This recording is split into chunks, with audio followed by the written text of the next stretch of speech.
കൂട്ടുകാരെ, പത്തരമാറ്റിൽ ഉടൻ തന്നെ വരാൻ പോകുന്ന നല്ലൊരു അടിപൊളി എപ്പിസോഡിന്റെ റിവ്യൂ ആണ് കേട്ടോ പറയാനായിട്ട് പോകുന്നത്. അങ്ങനെ ദേവയാനിയും നയനയും സ്നേഹിച്ച് അങ്ങ് തകർക്കുവാണല്ലോ. അവരുടെ അഭിനയം വീട്ടിൽ ആർക്കും മനസ്സിലാകുന്നുമില്ല. വീട്ടിലെല്ലാവരും കാണുക അവർ പരസ്പരം ഒന്നും സംസാരിക്കില്ല. പഴയതുപോലെ മരുമകളോട് വെറുപ്പുള്ള അമ്മായിയമ്മയായി തന്നെ തുടരാണ് മറ്റുള്ളവർക്ക് മുമ്പിൽ ദേവയാനി. എന്നാൽ ആരും കാണാതെ മരുമകളും അമ്മായിയമ്മയും പാത്തും പതുങ്ങിയും ഒരുപാടങ്ങ് സ്നേഹിക്കുകയാണ്. അങ്ങനെ പല സ്ഥലങ്ങളിലായിട്ട് ദേവയാനിയും നയനയും കൂടി ഒത്തിട്ട് പോകുന്നുണ്ട്.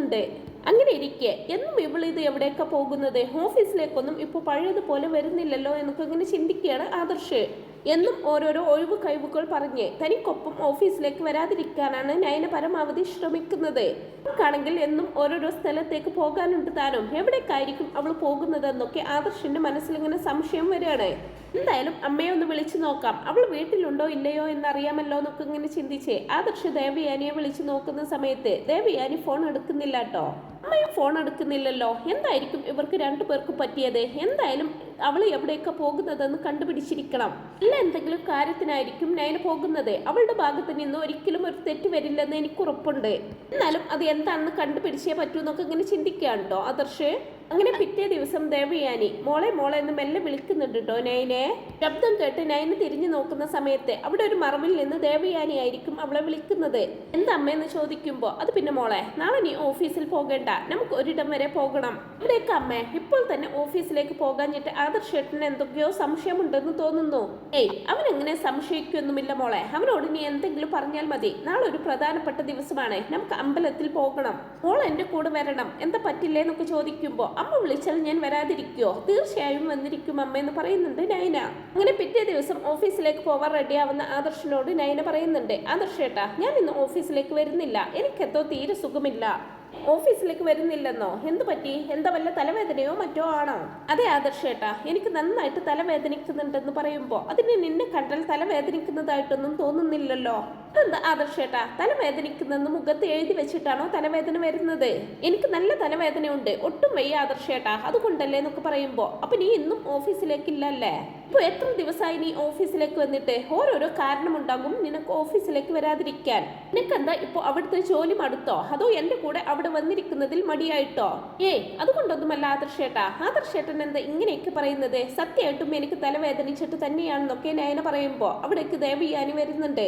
നയനെ ഒന്ന് നോക്കിയിട്ട് എന്താ രണ്ടുപേരും ഇന്ന് ഓഫീസിലേക്ക് പോകുന്നില്ലേന്ന് ഗൗരവത്തോടു കൂടി ചോദിക്കുകയാണ് ദേവയാനി. ഓഫീസിലേക്ക് ഇറങ്ങാൻ തുടങ്ങായിരുന്നു. അത് പിന്നെ അമ്മേ നയന വരുന്നില്ലെന്ന്, അവൾക്ക് തലവേദനയാണത്ര എന്നൊക്കെ പറയുമ്പോ തലവേദനയാണെങ്കിൽ അവളെ കൊണ്ടുപോകണ്ട, നീ തനിയെ പോയാൽ മതി എന്ന് പറയുന്നുണ്ട് ദേവയാനി. ദേവയാനി അത് പറയുന്ന സമയത്ത് ദേവയാനിയും നയനയും രണ്ടുപേരും കള്ളക്കണ്ണോടങ്ങനെ പരസ്പരം മുഖത്തോട് മുഖം നോക്കുന്നുണ്ട്. അങ്ങനെയാണെങ്കിൽ ശരി, നീ റെസ്റ്റ് എടുക്കുന്നതിനെ ഞാൻ പോയിട്ട് വരാമെന്നും പറഞ്ഞുകൊണ്ട് ആദർശ് അവരോട് യാത്ര പറഞ്ഞു പോവാണ് കേട്ടോ.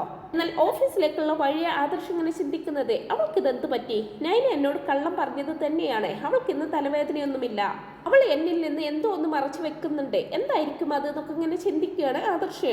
അങ്ങനെ ആദർശനാണെങ്കിൽ ഓഫീസിൽ ഇരുന്നിട്ടും ഈ ഒരു ചിന്ത തന്നെ ആയിരിക്കും കേട്ടോ. നയന എന്ത് കാര്യമായിരിക്കും തന്നിൽ നിന്ന് മറച്ചു വെക്കുന്നത് എന്ന് ആദർശിന്റെ ഉള്ളിലേക്ക് ഇങ്ങനെ തോന്നി തുടങ്ങുകയാണ്. പിന്നീട് അങ്ങനെ ആദർശ് പോയതിന് പിന്നാലെ ദേവയാനി ഒന്ന് പുറത്ത് പോയിട്ട് വരാമെന്ന് മുത്തശ്ശിയോടൊക്കെ പറഞ്ഞതിന് ശേഷം ആദ്യം പുറത്തേക്ക് ഇറങ്ങുകയാണ്. ഞാനൊന്ന് അമ്പലത്തിൽ പോയിട്ട് വരാം അമ്മേ, വരും വഴി ഗ്രേസിയെ കൂടി കണ്ടിട്ടേ വരൂ എന്നൊക്കെ ജലജയും ജാനകിയും കേൾക്കാൻ വേണ്ടി തന്നെ പറയുകയാണ് കേട്ടോ ദേവയാനി. അങ്ങനെ ദേവയാനി പോയി 5 മിനിറ്റ് ആകുമ്പോഴേക്കും നയനയും പുറത്തേക്ക് പോവാൻ റെഡിയായിട്ട് വരുന്നുണ്ട്. അത് കണ്ട ജാനകി ചോദിക്കുന്നുണ്ട്, അല്ല നീ ആദർശിന്റെ കൂടെ ഓഫീസിലേക്ക് പോകാതെ എവിടേക്കാ ചുറ്റിക്കറങ്ങാൻ പോകുന്നത്? എനിക്കെന്തോ എന്റെ അമ്മയെ കാണണമെന്ന് തോന്നി, അതുകൊണ്ട് ഞാനും അമ്മയുടെ കൂടെ പോവാണെന്നും പറഞ്ഞ് നയനയും ഇറങ്ങുന്നുണ്ട്. ആദർശിന്റെ കൂടെ ഓഫീസിലും പോകാതെ വീട്ടിലെ ജോലിയും ചെയ്യാതെ നീ ഇത് എവിടേക്കാ പോകുന്നത്? നിന്റെ അമ്മായി അമ്മ പോയതിന് പിറകെ നീയും അങ്ങ് പോകുവാണോ? ഏടത്തി ഇവിടെ ഇല്ലെന്ന് കരുതി ഞങ്ങളൊക്കെ ഉണ്ട് ഇവിടെ ചോദിക്കാനും പറയാനും ഒക്കെ. അത് എന്തായാലും നിങ്ങളുടെ ചോദ്യത്തിനൊന്നും ഉത്തരം പറയേണ്ട ആവശ്യം ഇപ്പോൾ എനിക്കില്ല. ഞാൻ എൻ്റെ ഭർത്താവിനോടും ഭർത്താവിൻ്റെ അമ്മയോടും അനുവാദം ചോദിച്ചിട്ടാണ് പുറത്തു പോകുന്നത് എന്ന് പറഞ്ഞ് നയനയും ദേവയാനിക്ക് പിന്നാലെ പോവാണ് കേട്ടോ. അങ്ങനെ കുറച്ച് ദൂരെയായിട്ട് കാർ നിർത്തിയിട്ട് ദേവയാനി അവളെ കാത്തു നിൽക്കുന്നുണ്ടാവും. കാറിൽ കയറിയ നയനയോടായിട്ട് ആർക്കും സംശയമൊന്നുമില്ലല്ലോ മോളെ എന്നൊക്കെ ചോദിക്കുമ്പോൾ ഇല്ലമ്മേ, പക്ഷെ ഞാൻ ഇറങ്ങാൻ നേരത്തെ അപ്പച്ചി എന്തൊക്കെയോ ചോദിച്ചു, അവർക്കുള്ള മറുപടിയും ഞാൻ കൊടുത്തിട്ടുണ്ടെന്നൊക്കെ പറയുമ്പോൾ അത് നന്നായി. അല്ലെങ്കിലും അവർക്കൊക്കെ ഈയിടെയായിട്ട് മറ്റുള്ളവരുടെ കാര്യത്തിൽ തലയിടുന്ന സ്വഭാവം കുറച്ച് കൂടിയിട്ടുണ്ട്. എന്ന് പറയാണ് ദേവയാനി. എങ്കിൽ നമുക്ക് വേഗം സമയം കളയാതെ പോവാമെന്നും പറഞ്ഞുകൊണ്ട് അവർ യാത്ര തുടരുകയാണ്. ആ സമയത്ത് തന്നെ ആദർശ് നയനയെ വിളിക്കുന്നുണ്ട്. അയ്യോ അമ്മേ, ആദർശേട്ടനാണല്ലോ വിളിക്കുന്നത് എന്നൊക്കെ പറയുമ്പോൾ, ആണോ എങ്കിൽ നീ കോൾ എടുക്കേ, പിന്നെ നിനക്ക് വയ്യാത്തതാണ്, അപ്പോൾ ആ ഒരു ആവശ്യതയോടെ കൂടി വേണം സംസാരിക്കാൻ, ഇത് മറക്കണ്ടെന്നൊക്കെ ദേവയാനി പറഞ്ഞു കൊടുക്കുമ്പോൾ ശരി അമ്മയെന്നും പറഞ്ഞുകൊണ്ട് കോൾ അറ്റൻഡ് ചെയ്യാണ് നയന. ഹലോ ആദർശേട്ടാ. ആ നയനെ എങ്ങനെയുണ്ട് ഇപ്പോൾ, തലവേദന കുറവുണ്ടോ എന്നൊക്കെ ചോദിക്കുമ്പോൾ, ആ കുറവുണ്ട് ആദർശേട്ടാ, അമ്മ എനിക്കൊരു മസാല ചായ ഉണ്ടാക്കി തന്നു, അത് കുടിച്ചപ്പോൾ കുറവുണ്ടെന്നൊക്കെ പറയുകയാണ് കേട്ടോ നയന. അമ്മ ചായ ഉണ്ടാക്കി തന്നെന്നോ എന്ന് ചോദിക്കുമ്പോൾ, അതെ എന്താ ആദർശേട്ടാന്ന് ചോദിക്കുമ്പോൾ, അല്ല മുത്തശ്ശി വിളിച്ചപ്പോൾ അമ്മ പുറത്തു പോയ കാര്യം പറഞ്ഞായിരുന്നോ? ആ പുറത്തു പോയി, പക്ഷെ പോകുന്നതിന് മുമ്പ് അമ്മ ചായ ഉണ്ടാക്കി തന്നതെന്ന് പറയുന്നുണ്ട് നയന. ആ സമയം നയന ദേവയാനിയോട് അടക്കം ചോദിക്കുന്നുണ്ട്, അയ്യോ അമ്മേ, ഇനി ഞാനും കൂടെ പുറത്തു പോയത് മുത്തശ്ശി എങ്ങാനും ആദർശേട്ടനോട് പറഞ്ഞു കാണുമോ? ഏയ് ഇല്ല മോളെ, അത് പറയാൻ വഴിയില്ല, നീ എന്തായാലും ആദർശനോട് സംസാരിക്കേ. പിന്നെന്താ ആദർശേട്ടാ, വേറൊന്നുമില്ലല്ലോ, എനിക്ക് കുറേശ്ശെയായിട്ട് തലവേദന വീണ്ടും വരുന്നുണ്ടെന്നാ തോന്നുന്നത്, ഞാൻ ഇന്ന് കിടക്കട്ടെ എന്ന് പറഞ്ഞുകൊണ്ട് ഫോൺ കട്ട് ചെയ്യാണ് നയന. എന്നാൽ ആദർശനാണെങ്കിലോ നയനയുടെ സംസാരത്തിലൊക്കെ ഒരു പതർച്ചയുള്ളത് പോലെ, ഇവൾക്ക് എന്ത് പറ്റിയതാവും, എന്തായാലും വീട്ടിൽ പോയി നോക്കാം, അവൾക്ക് സുഖമില്ലാത്തതല്ലേ, അവളെ ഒന്ന് പോയി കാണാലോ എന്നെല്ലാം ചിന്തിച്ചുകൊണ്ട് തന്നെ ആദർശ് ഓഫീസിൽ നിന്നും ഇറങ്ങാണ്. മാനേജറോട് പറയുന്നുണ്ട്, ഞാനൊരു 10 മിനിറ്റിനുള്ളിൽ തിരികെ എത്താം, വീട്ടിലൊന്നും പോവേണ്ട അത്യാവശ്യമുണ്ട്, എനിക്ക് സുഖമില്ലായിരുന്നു, എന്തായാലും ഒന്ന് പോയി നോക്കട്ടെ എന്ന് പറഞ്ഞുകൊണ്ടായിരിക്കും ആദർശ് ഓഫീസിൽ നിന്നും വീട്ടിലേക്ക് വരുന്നത്. എന്നാൽ ഈ സമയം ദേവയാനിയും നയനയും വഴിയരികിൽ വണ്ടി നിർത്തിയിട്ട് ഒരു കരിക്ക് കുടിക്കുകയായിരിക്കും. രണ്ടുപേരും പരസ്പരം സംസാരിച്ച് കളിച്ചിരികളോടെയായിരിക്കും വെള്ളം കുടിക്കുന്നത്. ആദർശ് അങ്ങനെ വീട്ടിലേക്ക് വരുന്ന സമയത്ത് യാദൃശ്ചികമായിട്ട് ആ ഒരു കാഴ്ച കാണാണ്. അമ്മയും നയനയും അല്ലേ ആ നിൽക്കുന്നത്. ഇനിയിപ്പോ എനിക്ക് തോന്നിയതാണോ, അവരുടെ ആ നിൽപ്പ് കണ്ടിട്ട് നല്ല സന്തോഷത്തിലാണല്ലോ, നല്ല കളിച്ചും ചിരിച്ചുമാണല്ലോ അവർ രണ്ടുപേരും നിൽക്കുന്നത്. അങ്ങനെ അമ്മയും മരുമകളും നല്ല സ്നേഹത്തിൽ ഇങ്ങനെ പെരുമാറുന്നത് കാണുമ്പോൾ ആദർശ് വണ്ടി നിർത്തിയിട്ട് സൂക്ഷിച്ചു നോക്കുകയാണ്. അത് തന്നെ നിരീക്ഷിച്ചുകൊണ്ടിരിക്കുന്ന ആദർശിന് കാര്യം മനസ്സിലാവുന്നുണ്ട്. അത് ശരി, അമ്മയും മരുമകളും ഒന്നായി കഴിഞ്ഞല്ലേ, എന്നിട്ടിപ്പോ അക്കാര്യം എന്നോട് മറച്ചു വെച്ച് രണ്ടുപേരും കൂടി കറങ്ങിക്കൊണ്ടിരിക്കുക. അപ്പൊ ഇതാണ് കുറച്ച് ദിവസമായിട്ട് ഇവിടെ നടക്കുന്നത്. നയനയുടെ മുഖത്താണെങ്കിൽ പതിവില്ലാത്തത്രയും ഒരു സന്തോഷം. എന്തായാലും ഇവരെ രണ്ടുപേരെയും അങ്ങനെ വിട്ടാൽ പറ്റില്ലല്ലോ, ഒന്ന് വട്ടം കറക്കിയേ പറ്റൂ എന്നൊക്കെ ചിന്തിച്ച് ആദർശ് മറിഞ്ഞു നിന്ന് ദേവയാനിയെ വിളിക്കുന്നുണ്ട്. അയ്യോ മോളെ, ആദർശാണല്ലോ വിളിക്കുന്നതെന്ന് പറയുമ്പോൾ എന്തായാലും അമ്മ ഫോൺ എടുക്കുമെന്ന് പറയും. ദേവയാനി ഫോൺ എടുത്ത് എന്താണെന്ന് ചോദിക്കുമ്പോൾ, അമ്മ ഇപ്പൊ എവിടെയാണെന്ന് ചോദിക്കുന്നതും, ഞാൻ ഇവിടെ പുറത്ത് അമ്പലത്തിൽ വന്നതാ. ആണോ, നയനയ്ക്ക് എങ്ങനെയുണ്ട്, അമ്മ നോക്കിയായിരുന്നോ എന്നൊക്കെ ചോദിക്കുമ്പോൾ, അറിയില്ല മോനെ, ഞാൻ അവൾക്ക് മസാല ചായയൊക്കെ ഉണ്ടാക്കി കൊടുത്തിരുന്നു, അത് കുടിച്ചാൽ കുറവുണ്ടാവും, എന്തായാലും ഇപ്പൊ സുഖമായി കാണും. എന്തായാലും അമ്മ പെട്ടെന്ന് വീട്ടിലേക്ക് പോണേ, അവൾ അവിടെ തനിച്ചല്ലേ. എന്താടാ, ഞാൻ നിന്റെ ഭാര്യയെ നോക്കിയിരിക്കാനുള്ള ആളാണോ? അവൾക്ക് വയ്യെങ്കിൽ നീ വീട്ടിലേക്ക് പോകണമെന്നൊക്കെ ദേവയാനി നയനയെ നോക്കി ചിരിച്ചുകൊണ്ടാണ് കേട്ടോ പറയുന്നത്. ദേവയാനി നയനയെ നോക്കി പുഞ്ചിരിക്കുന്നതെല്ലാം ആദർശ് അവിടെ നിന്ന് കാണുന്നുണ്ടാകും. ദേവയാനിക്ക് അത് പറഞ്ഞു കഴിഞ്ഞപ്പോഴാണ് അബദ്ധം മനസ്സിലാകുന്നത്. അയ്യോ, നീ ഇപ്പോ വീട്ടിലേക്ക് പോവണ്ട, നിനക്ക് ഓഫീസിൽ ജോലി തിരക്ക് കാണില്ലേ, ഞാൻ എന്തായാലും അവളുടെ കാര്യം നോക്കിക്കൊള്ളാമെന്നൊക്കെ പറയുന്നുണ്ട് ദേവയാനി. അപ്പൊ ആദർശ് ഇങ്ങനെ ചിന്തിക്കുകയാണ്, ഇപ്പൊ ശരിയാക്കി തരാം, രണ്ടുപേരും എന്നെയും അച്ഛനെയും കൂടി പറ്റിക്കാമെന്ന് കരുതിയല്ലേ. അമ്മയും മരുമകളും സ്നേഹത്തിലായ കാര്യം ഞങ്ങളോട് പറഞ്ഞിട്ടില്ല, അപ്പൊ അമ്മ എല്ലാ സത്യങ്ങളും തിരിച്ചറിഞ്ഞു കാണും. എന്നെയാണ് അമ്മക്ക് കരൾ കൊടുത്തതെന്നുള്ള കാര്യം, അതുകൊണ്ടായിരിക്കും അമ്മക്ക് ഇങ്ങനെ ഒരു മാറ്റം വന്നത്. എന്തൊക്കെയോ മാറ്റങ്ങൾ ഉള്ളതുപോലെ തനിക്ക് മുമ്പേ തോന്നിയിരുന്നു. വീട്ടിൽ അമ്മയും മരുമകളും കണ്ണെടുത്താൽ കണ്ടുകൂടാത്ത പോലെ. എന്നാൽ ഇപ്പോഴേ അവരുടെ നിൽപ്പ് കണ്ടിട്ട് പരസ്പരം സ്നേഹിച്ച് കൊല്ലാണെന്നാ തോന്നുന്നത് എന്നെല്ലാം ചിന്തിച്ച് നിൽക്കുകയാണ് ആദർശ്. അങ്ങനെ ആദർശ് അവരുടെ സ്നേഹപ്രകടനങ്ങളെല്ലാം കണ്ട് സന്തോഷത്തോടെ കണ്ണു നിറഞ്ഞുകൊണ്ട് ഇങ്ങനെ നിൽക്കുകയാണ് കേട്ടോ. എന്തായാലും ഇക്കാര്യം അച്ഛനെയും അറിയിക്കണം. അങ്ങനെ ഇപ്പൊ നിങ്ങൾ രണ്ടുപേരും ഞങ്ങളെ വട്ടം കറക്കാമെന്ന് വിചാരിക്കേണ്ട. ഒരു നാടകം എത്രയും വേഗം പൊളിച്ചെടുക്കണമെന്നെല്ലാം ചിന്തിച്ചുകൊണ്ട് ആദർശ് അവരുടെ വീഡിയോ എടുക്കുന്നുണ്ട്. അങ്ങനെ ഉടൻ തന്നെ എടുത്ത വീഡിയോ ജയന്റെ ഫോണിലേക്ക് അയക്കുകയാണ് ആദർശ്. അച്ഛാ, ഇത് കണ്ടോ, അമ്മയും നയനയും കൂടി നമ്മളെ ഇത്രയും നാളും പറ്റിക്കായിരുന്നു. പിന്നെ ഒരു കാര്യം അച്ഛാ, ഇക്കാര്യം ഇപ്പൊ മറ്റാരും അറിയണ്ട. നമ്മൾ രണ്ടുപേരെയും മറച്ചു വെച്ച് അമ്മയും മരുമകളും കറങ്ങി നടക്കുകയാണ്. നമ്മുടെയൊക്കെ മുമ്പിൽ കീരിയും പാമ്പും പോലെ കഴിഞ്ഞ് നയനയെ പരമാവധി സന്തോഷിപ്പിക്കാനാണ് അമ്മ ഇപ്പൊ ശ്രമിക്കുന്നതെന്നാണ് എനിക്ക് തോന്നുന്നത്.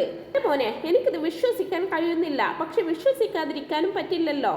എന്തായാലും അവർ നമുക്കിട്ട് ഇങ്ങനെ ഒരു പണി തന്ന സ്ഥിതിക്ക് നമുക്ക് അവർക്കിട്ടും എന്തെങ്കിലും ഒരു പണി തിരിച്ചു കൊടുക്കണ്ടേ. എന്തായാലും നമുക്കും ഇവരുടെ മുമ്പിൽ ഒന്ന് അഭിനയിച്ച് തകർക്കണമെന്നൊക്കെ പറയുന്നുണ്ട് ജയൻ.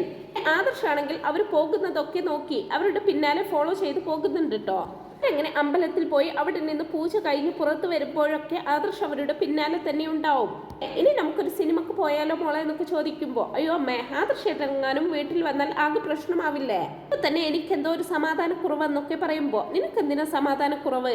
എന്റെ മോള് നിന്റെ അമ്മയുടെ കൂടെയല്ലേ വന്നിരിക്കുന്നത്, അതിൽ മോൾ ടെൻഷൻ അടിക്കേണ്ട ആവശ്യമൊന്നുമില്ലെന്നൊക്കെ പറയുന്നുണ്ട് ദേവയാനി. എന്നാലും അമ്മേ, ആദർശേട്ടനെ പറ്റിച്ചതല്ലേ, തലവേദനയാണെന്നൊക്കെ പറഞ്ഞേ, അത് ഇച്ചിരി കൂടുതലല്ലേ എന്ന് ചോദിക്കുന്നുണ്ട് നയന. ഏയ്, അതിലൊന്നും ഒരു പ്രശ്നവുമില്ല മോളെ, കുറെ കാലം നിങ്ങളൊക്കെ എന്നെ പറ്റിച്ചില്ലേ, ഇനി കുറച്ചൊക്കെ അവനും പറ്റിക്കപ്പെടട്ടെ എന്ന് പറയുകയാണ് കേട്ടോ ദേവയാനി. ഇതെല്ലാം കാണുകയും കേൾക്കുകയും ചെയ്യുന്ന ആദർശ് ഇങ്ങനെ മനസ്സിൽ ചിന്തിക്കുകയാണ്. അപ്പൊ ഇതാണ് രണ്ടുപേരുടെയും കള്ളത്തരങ്ങൾ. എന്തായാലും ഇവളെ അങ്ങനെ വിട്ടാൽ പറ്റില്ലല്ലോ എന്ന് ചിന്തിച്ചുകൊണ്ട് ആദർശ് വീണ്ടും നയനയെ വിളിക്കുന്നുണ്ട്.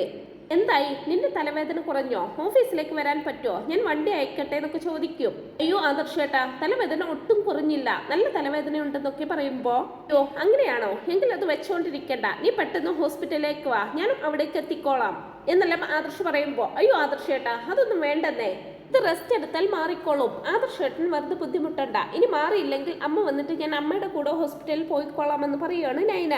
ഓ, അമ്മ നിന്റെ കൂടെ വരാൻ തയ്യാറാവോ, അമ്മ നിന്നെ എന്തെങ്കിലും വഴക്ക് പറയും? അതൊന്നും ഉണ്ടാവില്ല ആദർശേട്ടാ, തലവേദനയായിട്ട് ഇരിക്കല്ലേ, അപ്പൊ അമ്മ ചിലപ്പോൾ വഴക്കൊന്നും പറയില്ല, ആദർശേട്ടൻ വെറുതെ ടെൻഷൻ അടിക്കാതിരിക്കുന്നൊക്കെ പറയുമ്പോൾ, എങ്കിൽ ശരി നിന്റെ ഇഷ്ടം പോലെ ചെയ്യുമെന്ന് പറഞ്ഞുകൊണ്ട് ആദർശ് ഫോൺ കട്ട് ചെയ്യാണ്. ഫോൺ കട്ട് ചെയ്ത് നയന ഇങ്ങനെ പറയാണ്, ഈ ആദർശേട്ടൻ്റെ ഒരു കാര്യം, ആദർശേട്ടന് എന്തൊക്കെയോ സംശയങ്ങളുണ്ടെന്നാ തോന്നുന്നത് അമ്മേ. ഏയ്, അങ്ങനെയൊന്നും ഉണ്ടാവില്ല, അവൻ ഒരിക്കലും സംശയിക്കാനുള്ള സാധ്യതയൊന്നും നമ്മൾ കൊടുത്തിട്ടില്ലല്ലോ എന്ന് പറയുകയാണ് ദേവയാനി. എന്തായാലും ഇന്ന് നീ എവിടേക്കും പോകണ്ടമ്മേ, നമുക്ക് തിരിച്ചു പോകാമെന്നൊക്കെ പറയുമ്പോൾ, അങ്ങനെയാണെങ്കിൽ മോളുടെ ഇഷ്ടം പോലെ നമുക്ക് മറ്റൊരു ദിവസം പുറത്തു വരാമെന്നും പറഞ്ഞുകൊണ്ട് ദേവയാനി നയനെ ചേർത്ത് പിടിച്ചുകൊണ്ട് തിരിച്ചു പോവുകയാണ്. പിന്നീട് വൈകിട്ട് സാധാരണ പോലെ ഓഫീസ് വിട്ട് വന്ന ആദർശ് നയനയുടെ അരികിൽ വന്നിട്ട് ചോദിക്കുന്നുണ്ട്, എങ്ങനെയുണ്ട് തലവേദന കുറഞ്ഞോന്നൊക്കെ. ഒളിപ്പിച്ചു വെച്ച ഒരു ചിരിയോടെ ആയിരിക്കൂട്ടോ ആദർശ് ഇതെല്ലാം ചോദിക്കുന്നത്. അതെന്താ ആദർശേട്ട അങ്ങനെ ചോദിച്ചത്, എനിക്ക് തലവേദന ഇല്ലാതെ ഞാൻ വെറുതെ ഇവിടെ അഭിനയിച്ച് കിടന്നതാണെന്നാണോ ആദർശേട്ട ചിന്തിക്കുന്നത്? ഏയ്, ഞാൻ അങ്ങനെയൊന്നും ചിന്തിച്ചിട്ടില്ല നയനെ, ഞാനിപ്പോ നിന്റെ തലവേദന എങ്ങനെയുണ്ടെന്നല്ലേ ചോദിച്ചതെന്ന് ചോദിക്കും. അല്ല അമ്മ എവിടെ, താഴെങ്ങും അമ്മയെ കണ്ടില്ല, അമ്മ രാവിലെ ഇവിടെ നിന്ന് പോയിട്ട് ഏറെ വൈകിയാണ് വന്നതെന്ന് മുത്തശ്ശി പറഞ്ഞല്ലോ. ആണോ, എനിക്കറിയില്ല ആദർശേട്ടാ, അമ്മ വന്നതിന് ശേഷം ഞാനും കണ്ടിട്ടില്ല, ഞാൻ ഇവിടെ കിടക്കായിരുന്നെന്ന് പറയുന്നുണ്ട് നയന. അല്ല, നീ എവിടേക്കെങ്കിലും പോയിരുന്നോ, മുത്തശ്ശി പറഞ്ഞല്ലോ അമ്മ പോയതിന് പിന്നാലെ നീയും പോയെന്ന്. അല്ല, നീ എവിടെയൊക്കെ പോയിരുന്നതെന്ന് ചോദിക്കുമ്പോ, അത് പിന്നെ ആദർശേട്ടാ, തലവേദനക്കുള്ള ഒരു മെഡിസിൻ വാങ്ങിക്കാൻ വേണ്ടി പോയതാ, ആദർശേട്ടൻ വിളിച്ചപ്പോൾ ഞാൻ അക്കാര്യം പറയാൻ വിട്ടുപോയതാണെന്ന് പറയുന്നുണ്ട് നയന. സമയം തന്നെ ദേവയാനി അവിടേക്ക് വരുന്നുണ്ട്. എന്താ മോനെ, നിനക്ക് ചായയും കാപ്പിയൊന്നും വേണ്ടേ, ഇവിടെ വന്നിരിക്കുകയാണോ എന്ന് ചോദിക്കുന്നുണ്ട്.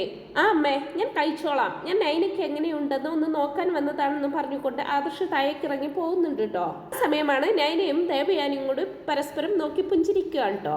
അവനെ എന്തായാലും ഇന്ന് നമ്മൾ പറ്റിച്ചു, അവൻ ഇതൊന്നും മനസ്സിലാവാൻ പോകുന്നില്ല മോളെ, ഒരു ശുദ്ധന മോളെ എന്നൊക്കെ പറയുമ്പോൾ, അതെനിക്കറിയാം അമ്മേ, പാവാണ് ആദർശേട്ടൻ, ഇനി ആദർശേട്ടനെ പറ്റിക്കേണ്ടട്ടോ, ഞാൻ ഇനി ഇവിടെ ഇങ്ങനെ അഭിനയിച്ച് കിടക്കൊന്നുമില്ലെന്നൊക്കെ പറയുകയാണ് കേട്ടോ അവള്.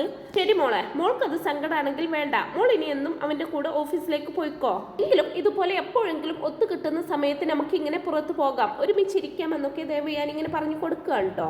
എന്നാൽ ഇതെല്ലാം താഴേക്ക് ഇറങ്ങി പോവുകയാണെന്ന വ്യാജേന റൂമിൽ നിന്നും ഇറങ്ങിയ ആദർശ് അവിടെ മറിഞ്ഞു നിന്ന് കാണുന്നുണ്ടാവും. അവന്റെ ഉള്ളിൽ ഭയങ്കരമായിട്ടുള്ള സന്തോഷമായിരിക്കും. എന്നാലും ഇവര് രണ്ടുപേരും ഇതെല്ലാം മറച്ചു വെച്ച് ഇങ്ങനെ അഭിനയിക്കുന്നുണ്ടല്ലോ എന്നെല്ലാം ചിന്തിച്ച് താഴേക്കിറങ്ങി പോവാണ് കേട്ടോ ആദർശ്. പിന്നീട് റൂമിലെത്തിയ ദേവയാനിയോട് ജയൻ ചോദിക്കുന്നുണ്ട്, അല്ല നീ ഇന്ന് പുറത്തു പോയെന്ന് അമ്മ പറഞ്ഞല്ലോ, നീ ഇന്ന് പകൽ മുഴുവൻ എവിടെയായിരുന്നു? അമ്പലത്തിലേക്കെന്ന് പറഞ്ഞു പോയിട്ട് നീ വൈകുന്നേരമായപ്പോഴാണ് തിരിച്ചു വന്നതെന്ന് പറഞ്ഞല്ലോ. അത് പിന്നെ ചേട്ടാ, ഞാൻ ഗ്രേസിയുടെ വീട്ടിലൊന്ന് പോയായിരുന്നു, അവളോട് സംസാരിച്ചിരുന്ന സമയം പോയതറിഞ്ഞില്ല, അതുകൊണ്ടാ വൈകിയത് ചേട്ടാന്നൊക്കെ പറയുകയാണ് ദേവയാനി. എന്നാലും നയന മോള് സുഖമില്ലാതെ കിടന്നപ്പോൾ നീ അങ്ങനെ പുറത്തു പോയത് ശരിയായില്ലെന്നൊക്കെ പറയുമ്പോ, പിന്നെ അവളുടെ കാര്യം നോക്കാൻ സുഖമില്ലെങ്കിലും അവൾക്കറിയാം, ഞാൻ അവൾക്ക് എന്തെങ്കിലും ചെയ്തു കൊടുക്കുന്നുണ്ടെങ്കിൽ അത് നമ്മുടെ മകനെ കുറിച്ച് ഓർത്ത് മാത്രമാണ്, അല്ലാതെ എനിക്ക് അവളോട് സ്നേഹമൊന്നുമില്ല. ഞാൻ ആകെ സ്നേഹിക്കുന്നത് എനിക്ക് കരൾ തന്ന പെൺകുട്ടിയെ മാത്രമാണ്, അത് ആരാണെന്ന് ചേട്ടനോട്ട് പറയുന്നുമില്ല. അല്ലാതെ നയനയുടെ കാര്യങ്ങൾ ഞാൻ കുറേശ്ശെ ആയിട്ട് നോക്കുന്നുണ്ടെന്ന് കരുതി എനിക്ക് അവളോട് സ്നേഹമൊന്നുമില്ലെന്നൊക്കെ പറയുകയാണ് കേട്ടോ ദേവയാനി. എന്തായാലും ദേവയാനി, നിന്റെ മനസ്സൊക്കെ മാറും, നീ അവളെ സ്നേഹിച്ചു തുടങ്ങും, എനിക്കുറപ്പുണ്ട്. എന്തായാലും നിനക്കിപ്പോ അവളോട് ദേഷ്യമല്ലേ, അങ്ങനെയാണെങ്കിൽ നയനയെ എന്തെങ്കിലും കൊടുത്ത് പറഞ്ഞു വിട്ട് ആ കരൾ തന്ന പെൺകുട്ടിയെ കൊണ്ട് നമുക്ക് ആദർശിന്റെ വിവാഹം നടത്തിയാലോ എന്ന് ചോദിക്കുന്നുണ്ട് ജയൻ. കേൾക്കുന്നതും ഒരു ഞെട്ടലോടെ, അതൊന്നും വേണ്ടെന്ന് പെട്ടെന്ന് തന്നെ പറയുന്നുണ്ട് കേട്ടോ ദേവയാനി. അങ്ങനെ ദേവയാനിയെ കളിപ്പിക്കാനായിട്ട് ജയനും ആദർശവും അവരെ രണ്ടുപേരെയും കളിപ്പിക്കാനായിട്ട് ദേവയാനിയും നയനയും ഒരുങ്ങുന്ന നല്ല അടിപൊളി എപ്പിസോഡുകളൊക്കെയാണ് കേട്ടോ വരാനായിട്ട് പോകുന്നത്. ഈ ഒരു റിവ്യൂ നിങ്ങൾക്ക് ഇഷ്ടപ്പെട്ടെങ്കിൽ വീഡിയോ ഒന്ന് ലൈക്ക് ചെയ്യാനും ചാനലൊന്ന് സബ്സ്ക്രൈബ് ചെയ്ത് സപ്പോർട്ട് ചെയ്യാനും മറക്കല്ലേ ഫ്രണ്ട്സ്.